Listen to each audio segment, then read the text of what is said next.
voir la grande image. Donc, dans un repère orthonormal, si j'ai un vecteur, je peux voir bien qu'il a deux composantes, x de v et y de v, et que ce triangle-là est un triangle rectangle ayant un angle, faisant un angle alpha avec x' ou x.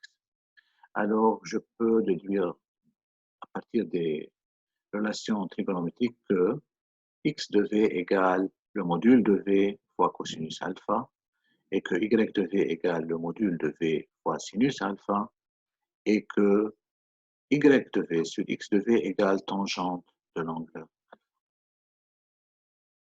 Maintenant, on passe au premier genre de produit qu'on va étudier, le produit de deux vecteurs et leur cosinus. Donc, deux vecteurs et leur cosinus produisent un nombre appelé le produit scalaire. Pourquoi il est appelé scalaire? Parce que c'est un nombre.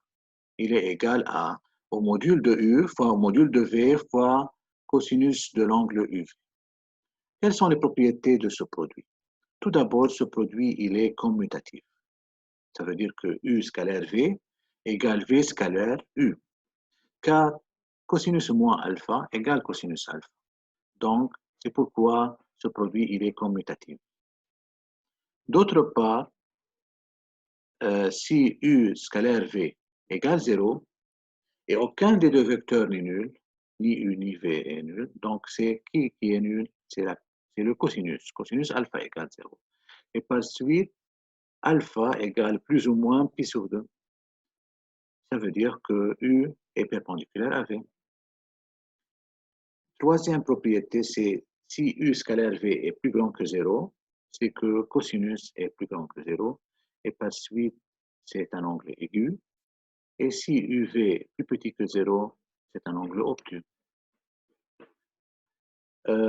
On continue avec les propriétés. Si U scalaire V égale plus ou moins le produit des modules, ça veut dire que le cosinus alpha, c'est plus ou moins 1. Ça veut dire que U et V sont collinéaires. Donc, cela veut dire que, en particulier, le produit scalaire d'un vecteur par lui-même est égal au carré de son module. Et on peut noter ça comme vecteur U au carré. Ça veut dire son module au carré. Par suite, le carré d'un vecteur unitaire, qui a par définition un module de 1, égale à 1.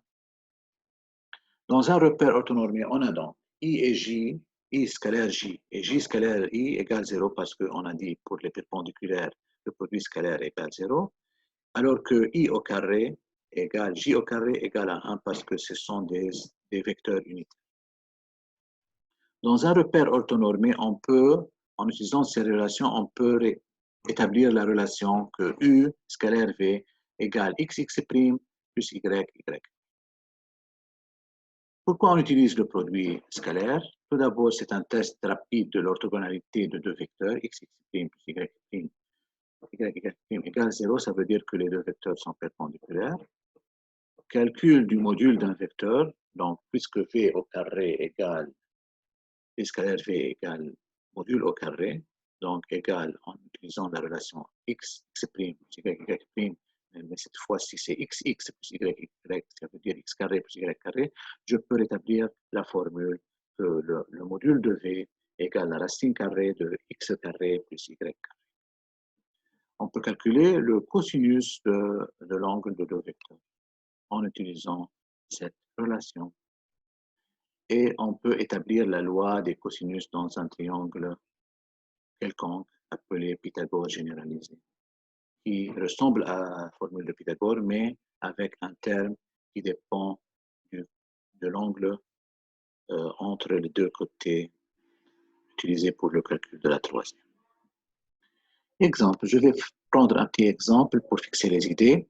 Si on considère les trois vecteurs U-3, 1, V0, 4 et W1, M, on va vérifier tout d'abord que U et V ne sont pas orthogonaux et on va déterminer le réel M pour que W soit orthogonal à U et on va calculer le cosinus de UV.